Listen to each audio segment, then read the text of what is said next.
Ito ang pinakamahal na bagay sa buong mundo na kahit pagsamasamahin mo ang yaman ng mundo, hindi mo ito mabibili. Ano nga ba ito? So ito pong nakikita nyo na ito yung tinatawag natin na antimatter. Yung antimatter, ito yung kabaliktaran ng normal na matter. Napakalit lamang po ng bagay na ito pero sobrang lakas ng energy nito. Yung halaga po ng bagay na ito ay aabot ng $62.5 trillion per gramo. Napakamahal po ng bagay na ito kasi nga po sobrang rare nito. At hindi lang po yun, napakahirap hanapin at napakamisteryoso. So kapag nahawakan mo yan o kaya man dumikit yan sa isang bagay, nagkakaroon po ng malaking pagsabog. Kaya po niya magpasabog ng napakalaking lungsod.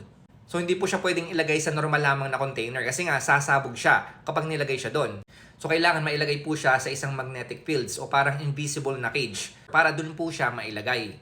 So sinasabi po na pwede po itong gamitin pagdating ng panahon para maging fuel ng spaceship para mas makarating pa sa malalayang lugar sa ating kalawakan. At pwede rin po itong gamitin sa mga ospital para po maipasok at makita po yung loob ng katawan ng tao. So nakita po natin, bagamat sobrang liit po ng bagay na ito, kahit 1 gram lang, napakamahal po nito at sinasabi na ito na yung pinakamahal na bagay sa buong mundo. Ngayon mga kapatid, ito po yung sasabihin ko po sa inyo na katotohanan na sinasabi ng Biblia.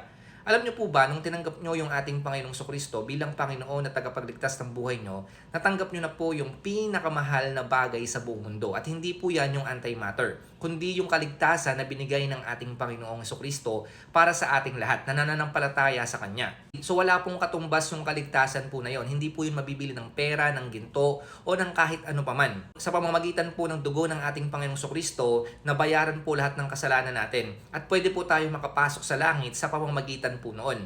Ito nga sinasabi sa 1 Peter chapter 1 verse 18 to 19. Alam ninyo kung ano ang pinantubos sa inyo sa walang kabuluhang pamumuhay na inyong minana sa inyong mga magulang.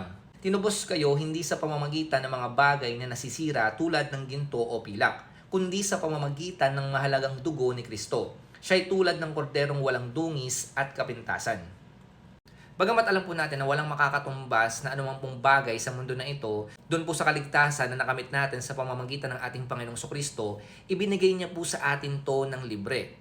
Magpasalamat po tayo sa Panginoon dahil yung kaligtasan, hindi po natin ito binayaran. Ang nagbayad na po niyan ay walang iba kundi yung ating Panginoong Jesucristo. Kasi mga kapatid, kung babayaran po natin yung kaligtasan, hindi po natin yan mabibili dahil sobrang mahal po niyan. Wala pong bagay o pera sa mundo na ito ang pwedeng bumili sa kaligtasan. Tandaan niyo po itong mga kapatid, kung ikaw ay na kay Kristo, hindi ka man ganun kayaman, masasabi po natin na kayo na po ang pinakapinagpala sa mundo na ito. Kasi nakamtan niyo na po yung buhay na walang hanggan sa pamamagitan ng Panginoong Jesucristo at wala pong makakatumbas doon.